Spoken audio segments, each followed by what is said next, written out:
The story begins with a chilling sight, bodies upon bodies strewn across the battlefield, lifeless and cold. The 10 mightiest knights, once the guardians of the continent, lay defeated, their strength shattered like fragile glass. The land itself was a graveyard, silent and desolate. The architect of this carnage? A single entity, Demon Commander Gluttony. RMC Tiny, name, strides forward, rage boiling in his veins. His face, hardened by years of battle and scarred with fury, could haunt even the bravest soul in their sleep. The demon, towering and monstrous, grins with cruel satisfaction, blabbering that he is stronger but no match for him. Tiny ignores the taunts, his every muscle coiled with desperation. Words are wasted now. Summoning every ounce of mana left within him, he channels his fury into a final devastating strike. Against all odds, his attack pierces the demon, silencing its monstrous laughter forever. But victory comes at a price. The blow drains him completely, leaving his body battered and his mana reserves empty. Blood pours from a gaping wound in his stomach. He collapses to his knees, death creeping closer with each passing breath. Memories flood his mind as he faces his end. Tiny was no prodigy. He had clawed his way up from nothing. Ridiculed, beaten, and dismissed as a joke, he had painstakingly learned the art of mana through sheer grit and determination. But even after becoming the continent's strongest knight, he couldn't prevent its destruction. Just one demon commander had annihilated everything he held dear. The thought of what the others, and their king, might be capable of is a horror beyond imagination. As Tiny braces for the Grim Reaper's cold embrace, a faint voice breaks through the silence. The Sword Emperor, his body mangled and clinging to life, speaks. "Why didn't you run, Tiny? Someone like you, from the slums. Surely you had something to protect." Tiny musters a faint smile, his voice hoarse but firm. "Running was never an option. Not for me." The Sword Emperor burst into laughter. He coughs, blood staining his lips, before his tone shifts to something more serious. He said with a weak tune when the time comes, "Find me." Tiny frowns, confused. The old man's words are cryptic, his meaning veiled. The Sword Emperor's gaze softens as he reveals a final secret. "My daughter. Her name was Leela. It came from a flower my wife loved. Truth be told, I never liked that flower very much." As he speaks, his ring begins to glow, casting a radiant light around Tiny. The Sword Emperor exhales his last breath, saying that when the time comes, find him as soon as possible, leaving Tiny puzzled and alone. The light envelops him, and darkness swiftly follows. When Tiny opens his eyes, he's back in his childhood room. The familiar, run-down walls surround him, and beside him sits his older sister, Arena. The shock of the moment freezes him. He believes he must have died and is trapped in a vivid dream. Then it hits him. He remembers this time in his life, a time when he hid a ring that led to tragedy. Because of him, Arena was beaten mercilessly by local thugs. They killed her, and he had been powerless to stop them. After some time, the door bursts open, and the same goons from his memory appear. Tiny watches, horrified, as they beat Arena to death, just as before. And just as before, he's too weak to stop them. To make it worse, the thugs intend to sell her body. Despair crushes Tiny's soul. He loathes himself for being helpless, even in what he believes is a dream. Right then, power surges through his frail body, unlike anything he's felt before. He springs to his feet, shoving the men away from Arena's broken body. They retaliate, pummeling him mercilessly, but he doesn't back down. He shields her with his body until the goons finally tire and leave. Tiny's breath is ragged as realization dawns. This isn't just a dream. Events are unfolding differently. He can manipulate mana, something he shouldn't have been able to do at this age. The truth strikes him like lightning. The Sword Emperor had sent him back in time, giving him a chance to rewrite the future. Rage and determination ignite within him. "Why not further back?" he mutters bitterly, staring at Arena's lifeless form. "I could have saved her."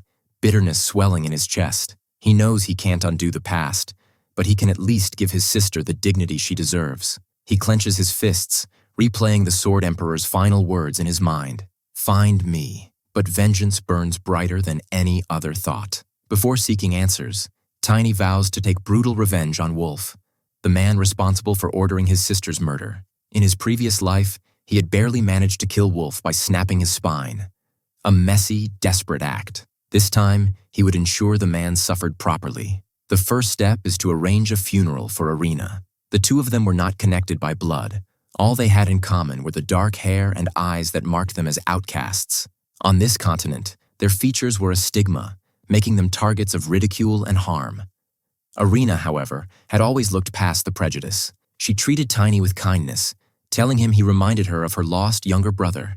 It was Arena who had given him his name, Tiny, in an attempt to shield him from the pain of being nameless. At the funeral, the pastor's voice echoes somberly, offering words of farewell.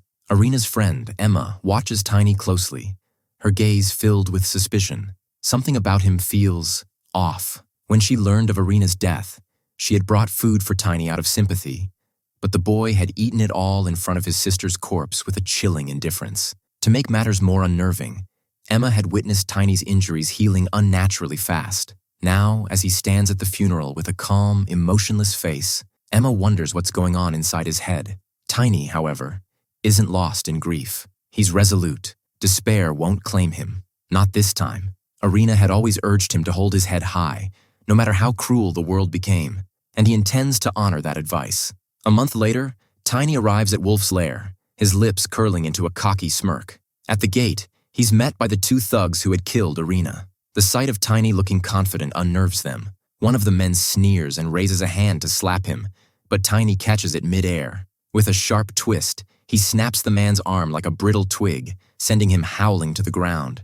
The second thug, either too brave or too foolish, grabs Tiny by the shirt, intent on tossing him around. But Tiny doesn't budge, not even an inch. The man blinks in disbelief, struggling to lift the boy who now feels as heavy as stone. Tiny smirks, his expression smug and unbothered. Without a word, he drives a kick into the man's stomach, sending him sprawling. Unknown to them, Tiny has mastered a powerful technique, merging his mana body with his physical one. This fusion amplifies his strength to superhuman levels. Achieving this technique wasn't easy.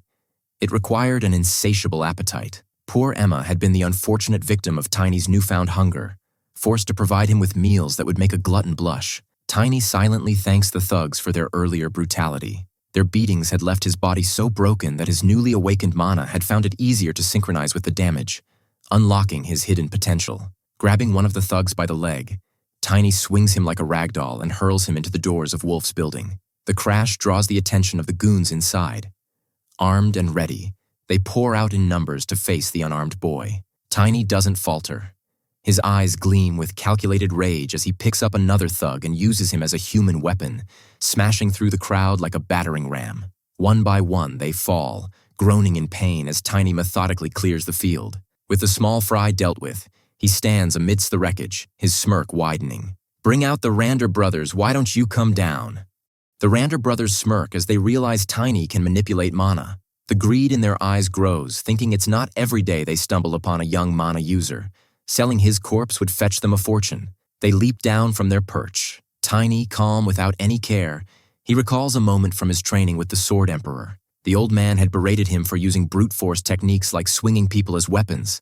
The Emperor had scolded before teaching Tiny the art of hand-to-hand combat. Now that training pays off. As the brothers close in, Tiny stays 2 steps ahead, reading their movements like an open book. He counters every strike with calculated efficiency, each blow landing with devastating precision. It takes mere minutes for him to completely dismantle their confidence and their bodies. By the time he's finished, the brothers lie unconscious, broken, and utterly defeated. With the path clear, Tiny advances deeper into the lair, where Wolf, the ruler of the invaders, awaits. In his previous life, Tiny had been shocked to learn that Wolf was no ordinary human but a pure silver werewolf, a direct descendant of the werebeast royal family, a lineage renowned for its unparalleled strength. Back then, defeating Wolf had been an excruciating battle, one he had barely survived. But this time, Tiny steps forward with the unshakable confidence of a man who has already seen the worst. Wolf snarls as he transforms into his beast form right from the start, his hulking body shifting grotesquely. But instead of the majestic silver fur Tiny remembers, this version of Wolf is a scraggly, dull brown, a shadow of his former glory. Tiny raises an eyebrow with unimpressed, "You don't have silver fur. What kind of puppy you became?" Enraged, Wolf lunges at him, claws slashing through the air. But Tiny moves effortlessly, dodging every attack with ease. The boy chuckles, his movements almost playful as he toys with his opponent. "You're weaker than the last time I fought you." Wolf's attacks grow more desperate, but Tiny stays calm, recalling the techniques he had learned from beastmen in his past life, tricks for defeating even the strongest of their kind. With a flurry of well-placed strikes, he brings the werewolf crashing to the ground. He pummels Wolf mercilessly, each strike filled with the pain of his sister's suffering. Finally, with a powerful kick, he sends Wolf hurtling into the wall. The impact cracks the surface, revealing a hidden blue magic circle. As Wolf collapses, defeated and broken, a small red stone tumbles from his body and rolls unnoticed across the floor. Tiny stands over the whimpering werewolf, his gaze cold and unrelenting. "Beg my sister for forgiveness for what you have done." Terrified, Wolf collapses further, groveling and stammering out apologies to the sister he had wronged. Tiny watches him without emotion, his mind already moving past the pathetic sight. His eyes fall on the red stone glinting near the cracked wall. Curious, Tiny picks it up. The moment his fingers touch its surface, a surge of dark energy ripples through the room. A demonic aura spills forth, and from it, the spectral image of a silver wolf emerges, its glowing eyes fixed on Tiny.